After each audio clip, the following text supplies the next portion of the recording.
one of our favorite people. Rob Maher is here. Rob Maher. Hey. Yes, Rob Maher. I got excited. I just yelled, I heard my name. I get excited. Well, we fucking love you. You've opened for Hey Frase live podcast. You are a nationwide, worldwide touring comedian. You're usually worldwide. You're often on times with the on tour with the USO. You'll perform a lot of times for troops.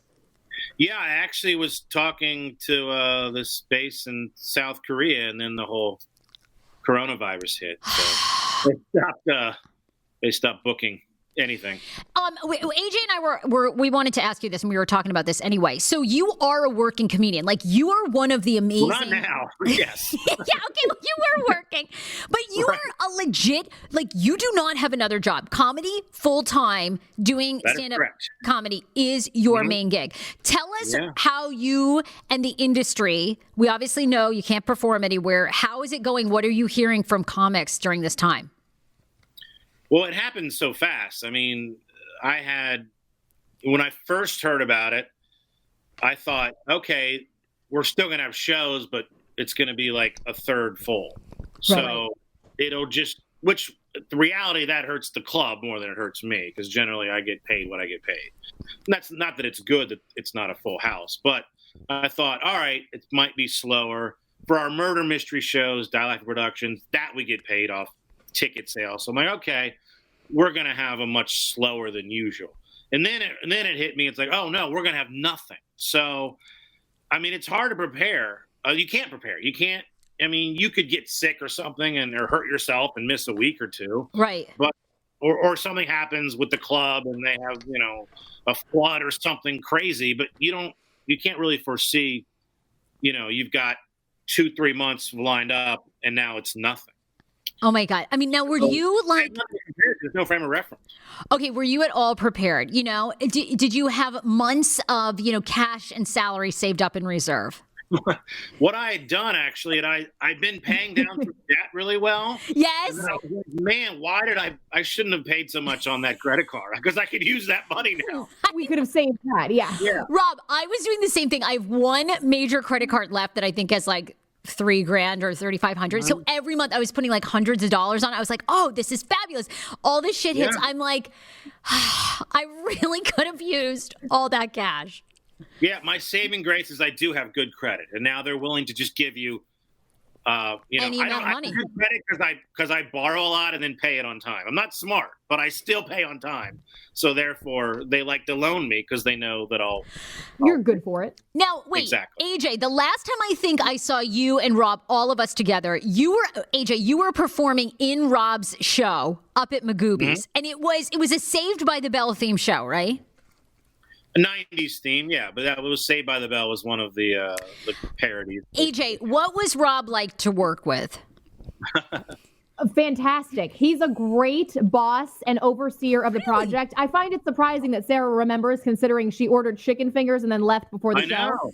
But it is surprising that she remembers. But no, we had a lot of fun, and that whole group, it actually is a very interesting audience. Wow, it's like Middle America meets Tiger King. I don't know what was going on, but it was overall fun. They were laughing, and I didn't realize how involved the audience gets. But I love your guys' crowd work. Yeah, you got a great fan base. Yeah.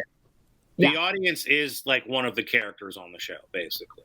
And in Magooby's is near Baltimore, and then DC Improv obviously is in DC. So they're only like 45 miles apart or whatever, but it's a completely different audience, which is just interesting for comedy-wise. Oh, really? Go into detail. What's the difference between Timonium and DC? Come on. Well, you got a little more Tiger King, like a little more fun, colorful white people. Oh my God, they're epic. They were great.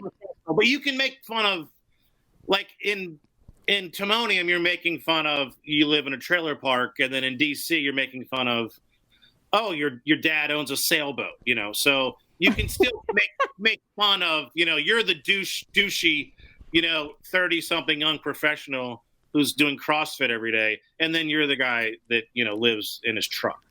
So, but either way, you're just making fun. Either way. Well, look, like everybody, you're adapting. We're adapting, right? So you have this new album that's available, just $6, Comedy for the Quarantine. Tell us about this. Tell us where we can get it. I'm excited. I think this was great that you pivoted so quickly because you're like #1 on the charts. Well, thank you. Yeah, you get it everywhere. iTunes, Google Play, Amazon. You can stream it on Spotify, Apple Music, all the places.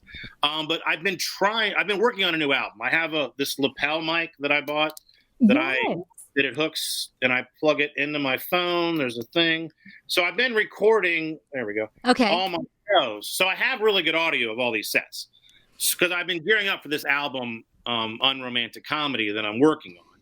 Okay. So I remember this particular set. It wasn't that long ago. It was February 22nd in Columbus Funny Bone. When I opened up for David Koechner, it's packed house, 350 people. And there was a couple things on that show that I remember even saying to the crowd, because it was a funny crowd moment, I'm going to play this later because I'm recording all my sets. So then once this happened, I was like, why not just put out that entire set? I mean, it's unedited. It's literally, I'm pitching my T-shirt sales, everything I would do, because I'm not recording that for an album. I'm just recording it. So you're getting an actual look into my set. Not I'm trying to tailor this for an album. This is just what I do. And it's a really good look into my comedy because there's crowd work. There's jokes. There's mixing and mashing of that. So it's very representative of who I am as a comedian. So I was like, why not just put this half hour, unedited, boom, Comedy for the Quarantine. I even say on the title, you could use the laughs, I could use the money. So I'm sort of that this is sort of a fundraising thing.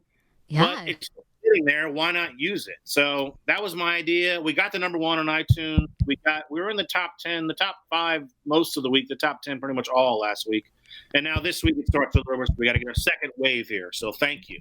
Oh my God. Well, you're welcome. You've been a longtime friend of our show. We love you. You've been awesome for us, helped us out, many times even when things were great, we weren't making money on our show. So, it was, you helped us out. Remember at our peak when we barely got behind. Remember at our peak when we were just breaking even. Yes. Okay. Well, we've reworked some of our finances. But so, okay, obviously. We fired Leslie. I understand. Yes. Oh my God. All right. So I love this. People can get this anywhere, iTunes, Spotify, just $6. Support Rob Maher, support local comedians. In general, are there some other comedians? Are there other material? Because I know what you put on your Facebook that David Spade, a bunch of comedians were doing like a fundraiser. Anybody else right now in the comedy world we should know about and consume their stuff? Well, this isn't really a fundraiser, but if you want to just see something that's awesome for comedy, Dave Chappelle a few months ago won the Mark Twain Award for Humor, which is a pretty big, huge, award. It's at the Kennedy Center, and they also had a little show at the DC Improv the night before, so they were splicing in video of both of that. And you see him and his whole family. You see him doing a speech at the end. You see him at the Improv telling jokes. But there's also Jon Stewart was there, Tiffany Haddish. It's just a who's who. Yeah. And Neil Brennan, who we wrote with yes. on the Chappelle Show, gave an amazing speech. What's the guy, Michael Che? What's Michael Che's partner on SNL? Who's with Scarlett Johansson? Yeah. Oh God. The white guy. Why the fuck do we have no memory? Oh, yes. Anyway, he had the best line, I thought, because everyone's talking about it. Colin Jost. Colin Jost. He goes, "I'm here to support Mark Twain," which I thought was a great line. But that's on Netflix now. And if you love comedy and you love basically the idea of free speech and comics should be able to say what they want as long as the intent is to be funny. If that's something you're passionate about, which I am, I would. That's a must watch. Okay, I love that. That's really great. All right, we will definitely do that. Rob, anything else going on in your life? I mean, how's the quarantine sex? Like, what's happening? That's really what we want to know. Non-quarantine sex, very light. Yes. Yeah, I know. What is it about the quarantine? No one's horny. Like, we should be hornier than ever. But I mean, I'm just, I'm trying to have sex with Dan, and it's just weird. I keep thinking, because I've heard that men are supposed to shave their beards because that can hold the virus. So I'm trying to have sex with him, and I just keep looking at the beard, and I'm like, it's just riddled with the virus. I can't, I'm done. Well, you need to have sex with him where you don't see his face. So there's ways to do that. I don't know how many positions you know, but there's a couple that come to mind. No, it's time to peg him, and I'm here for it. Yeah. That's definitely what we were thinking. Yeah. Can you name the episode that? Do you do that? Can you name it? It's time to peg him. Yes. I'm like, wait a minute. No, you gotta listen. You know what? We will. That is great. Actually, I have one more thing for you. Okay, on TikTok, where AJ and I are obsessed. As you know, AJ's TikTok famous. I looked at TikTok and I'm like, this is gonna suck, and I friggin' love it. I did you see the woman with drinking the wine? It seems like they're all drinking wine. What? They're all drinking wine. House. She's probably in her 40s. She's drinking wine. She's in a nice neighborhood. A guy jogs by. She's like, why is he running? Yes. Are you being chased? Yes. Who runs? It's 7 a.m. as she drinks this wine. It was so good. But you'll see like 15 more of those videos on a regular basis because everyone just takes the sound, and then that's why TikTok is so addicting because it's a constant stream of content. It's ridiculous. Well, you got to be killing it with your Kourtney Kardashian, right, AJ? We're having a good time on there. I shit on TikTok the whole time until I got noticed, and then I said, I love this app. Rob, she got like 100,000 followers in one day. Like one day. She is like killing it on TikTok. You have to follow her. I know. I will. I think it's fake, and some government is stealing all of our identities, but it's fine. True, but yeah. I mean, it's... My buddy J.L. Covan, he does the best Trump impression. Okay. Yes. And he blew up because he's doing these just Trump talk. Basically, he's going over the press conference as Trump, and he wears his Make America Great hat again. And he got like 6 million views on one video. Now he's doing them every day. God, this is depressing. He went from like 3,000 Twitter followers to like 80,000, just like that. Oh, that's what happens. It's crazy. It's absurd. And I know who Go ahead. You worked with him? No, yeah, I work with him. I'm friends with him. He's 6'6". And so I said to him, you can't be Trump on TV because you're too tall. It makes you look powerful and strong. Right. That's what's going against you. If you want to make fun of Trump, you don't want him looking strong and this huge guy. But if you're just doing a voice or you're doing a cartoon or something, your voice is perfect. And the inflections and things he says, I mean, it's a 10 out of 10. You wouldn't tell the difference. Actually, I think I know who he is because isn't he on Cameo now and he's charging $400 a shout out? I don't know what he's charging, but he's done really well. Yeah. Yeah. No, he's legit.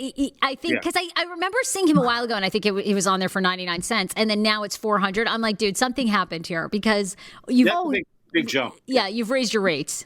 Right. Oh, just a tad, yeah. Just a tad. That's going to be what a burger costs when they go back out to eat, you know? I know. I'd like a number 7 for $18,000, please. Yeah, exactly. It's like he did blow up because I see him now featured on Cameo's like main page. Yeah. And he's like $400. I'm like, who the fuck is paying $400 for a Trump? But you know what? There's so many Trump fans that there you go.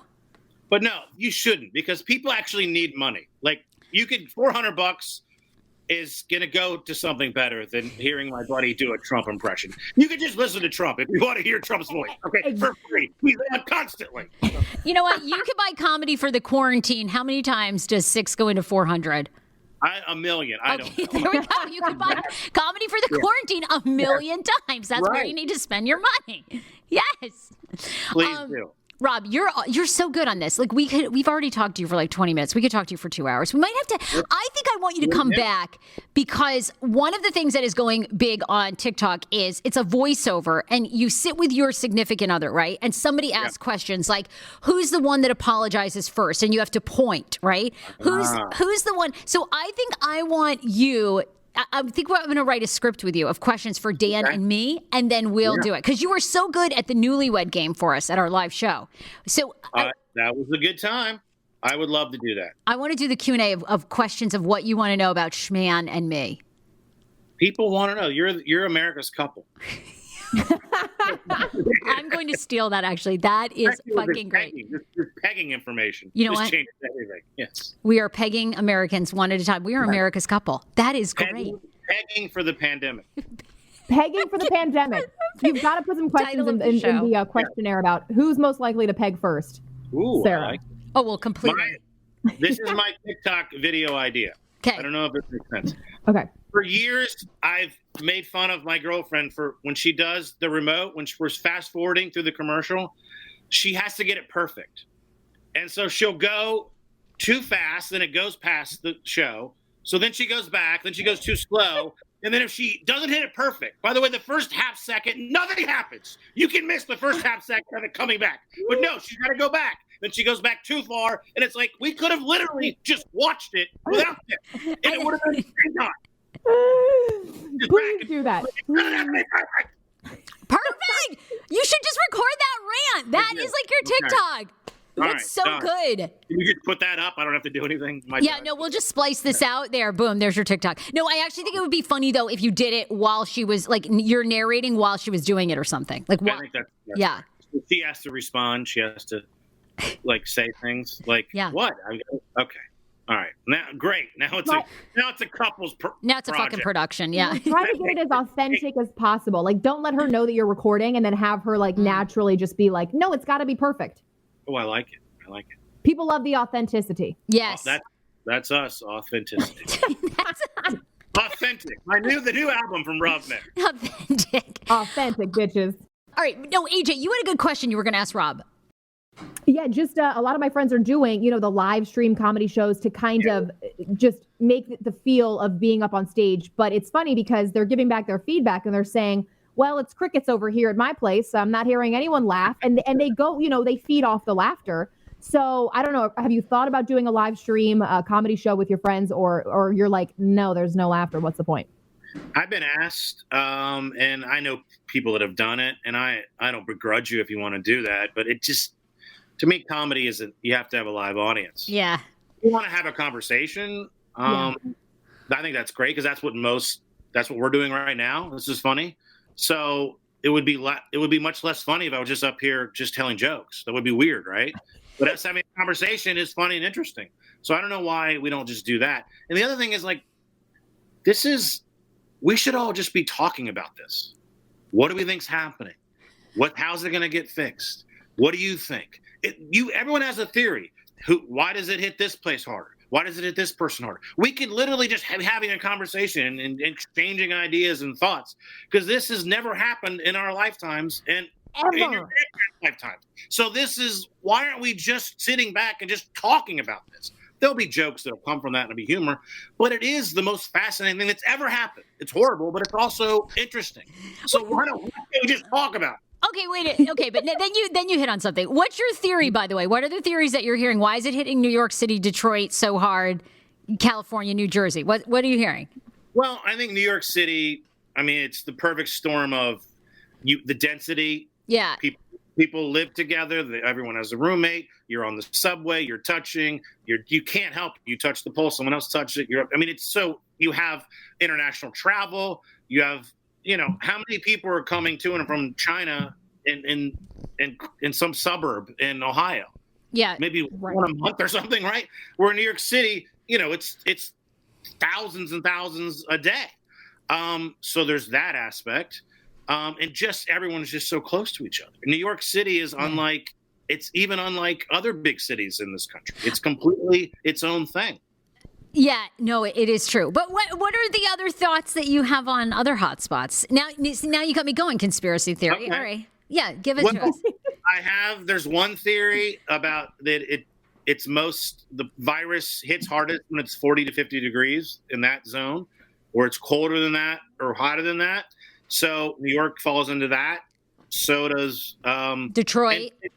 In Detroit, California hasn't been hit that hard relative to its size. Yeah, I know. Isn't that crazy? And I would have thought, like most people coming from Hawaii, coming from Japan, that I would have thought LA would have got it so hard. And I'm shocked that even Los Angeles County, it's still, for the amount of people. Yep.